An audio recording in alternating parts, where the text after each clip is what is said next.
ओम शांति। आज हम सुनते हैं बाबा के साकार महावाक्य 13 फरवरी 2025।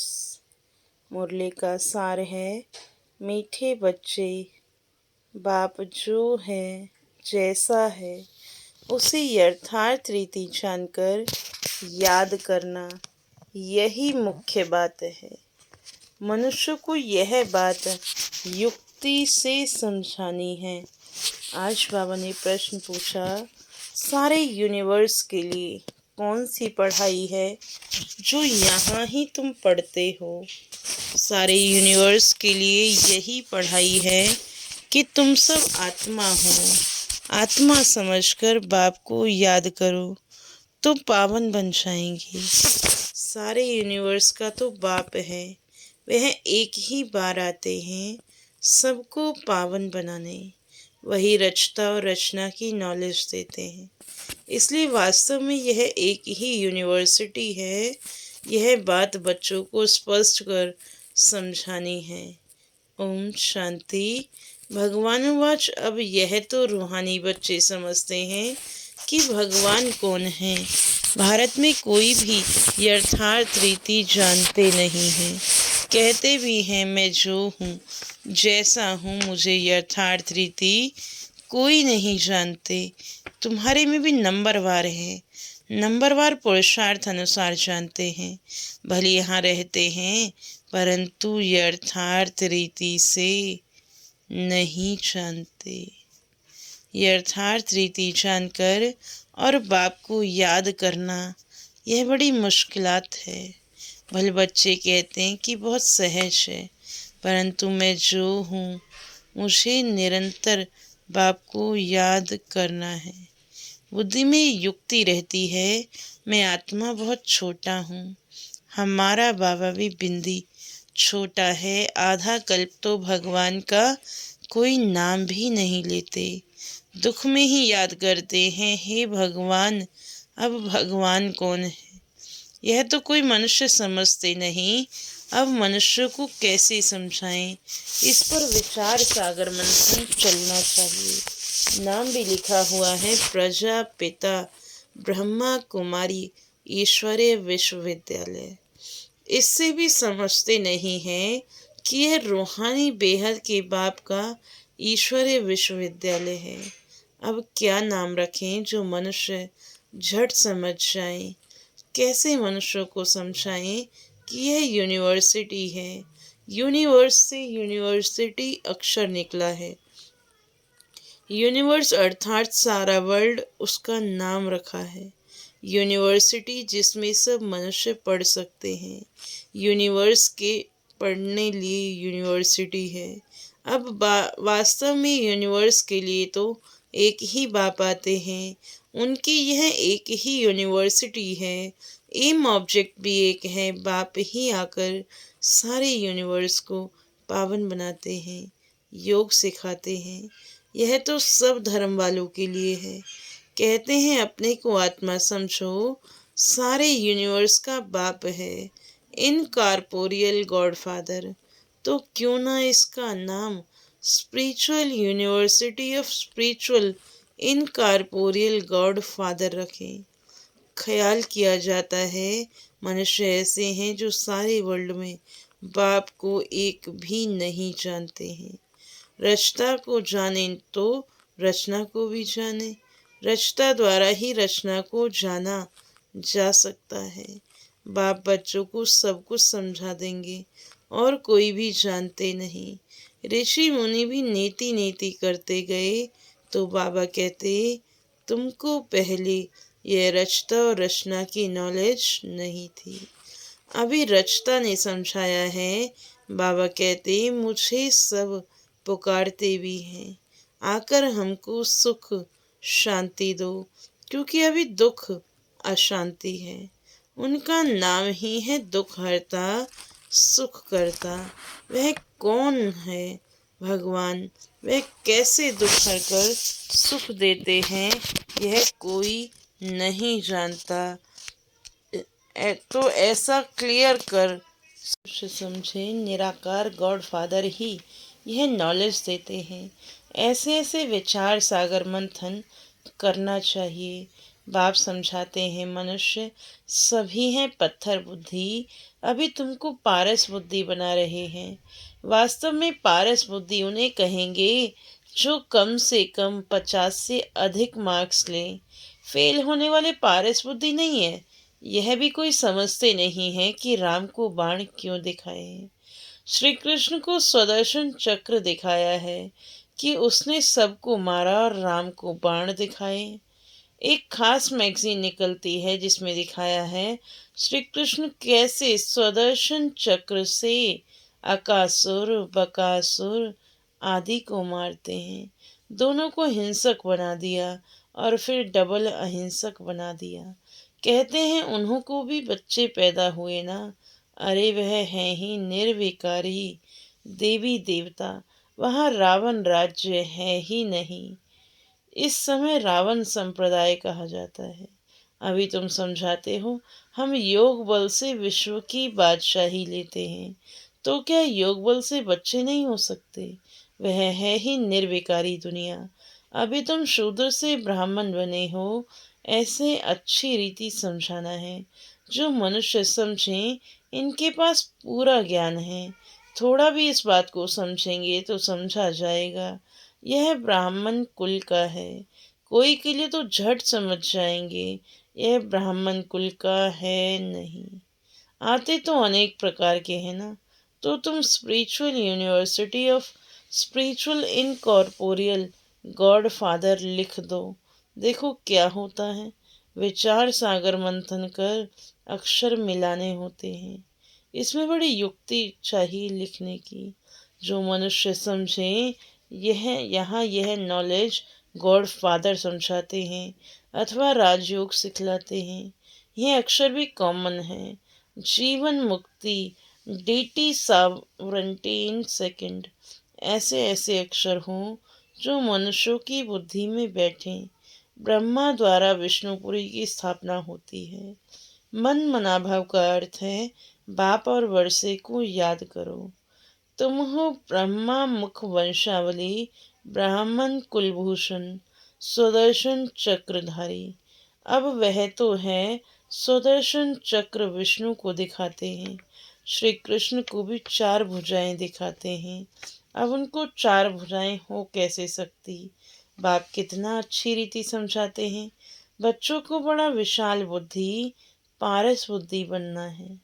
सतयुग में यथा राजा रानी तथा प्रजा, पारस बुद्धि कहेंगे ना।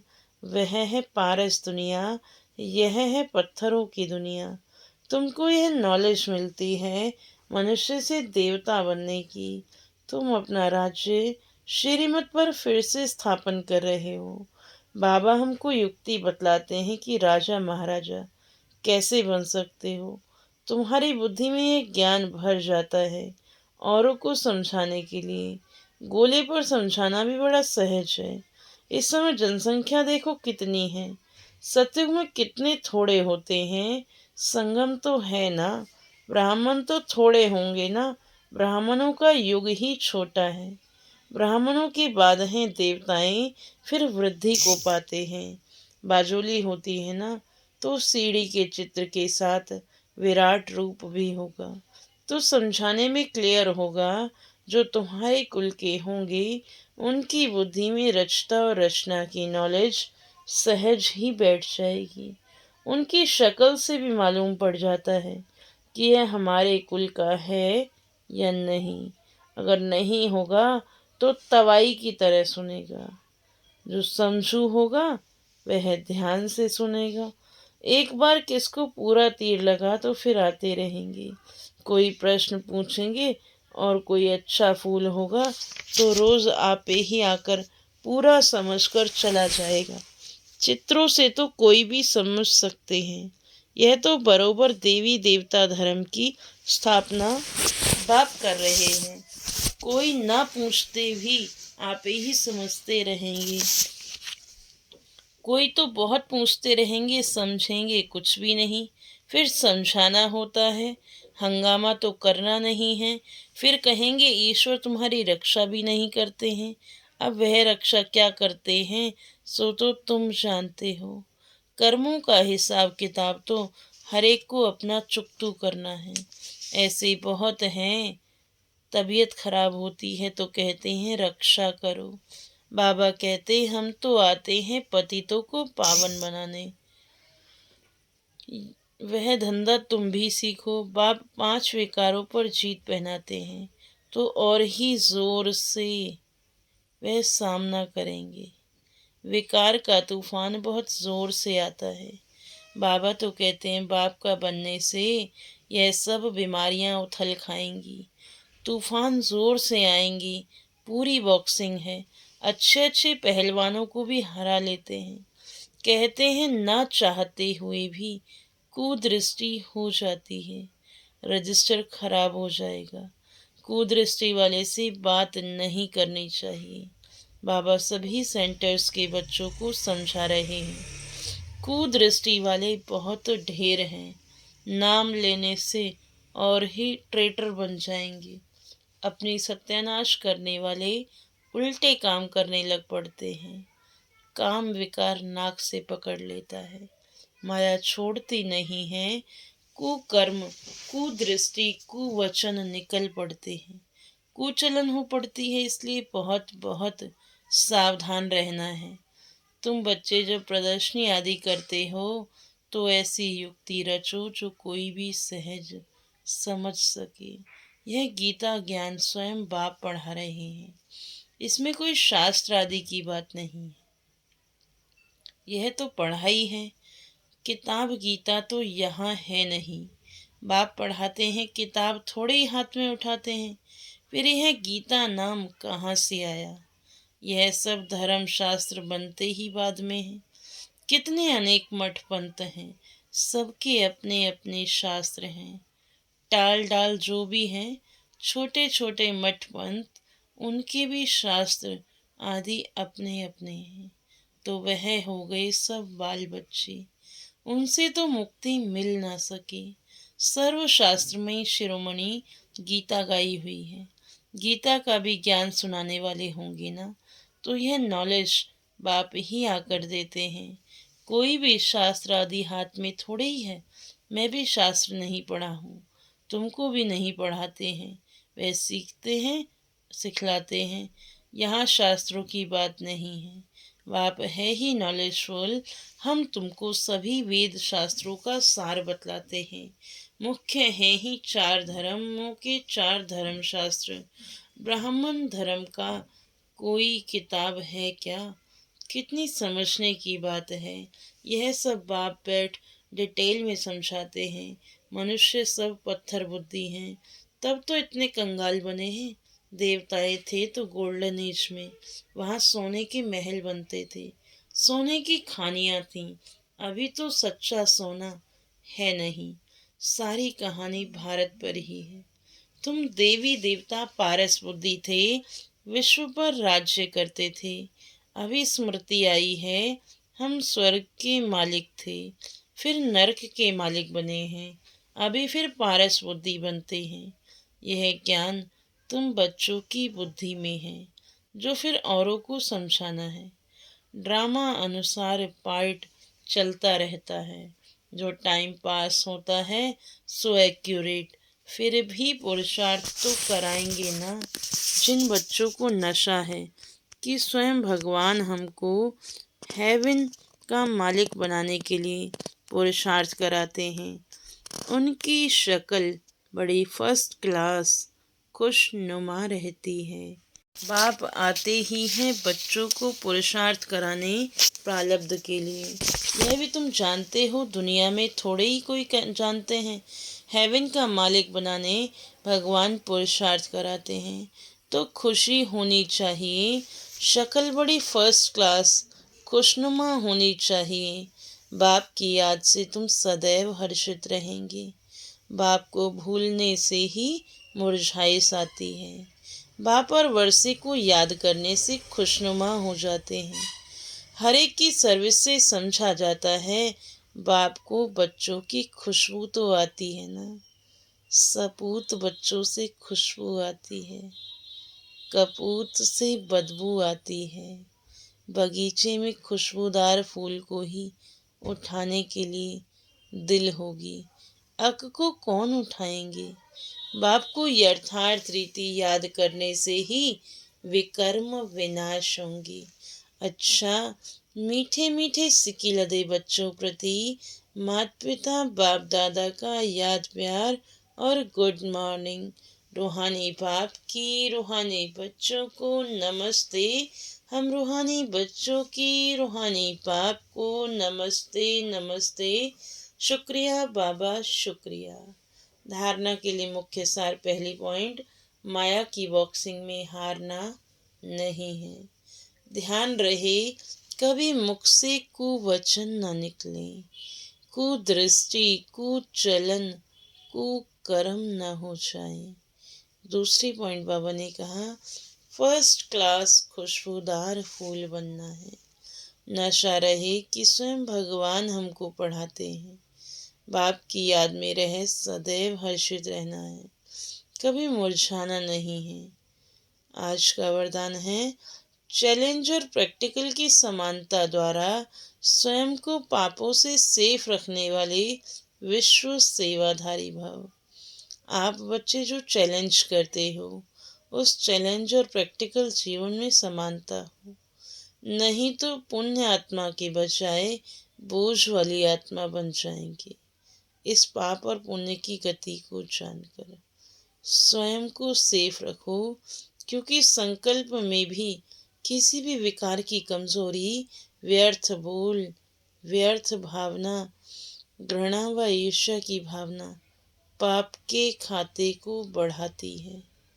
इसलिए पुण्य आत्मा भव के वरदान द्वारा स्वयं का सेफ रख विश्व सेवाधारी बनो। संगठित रूप में एक मत एक रस स्थिति का अनुभव कराओ। आज का स्लोगन है, पवित्रता की क्षमा चारों ओर जलाओ तो बाप को सहज देख सकेंगे।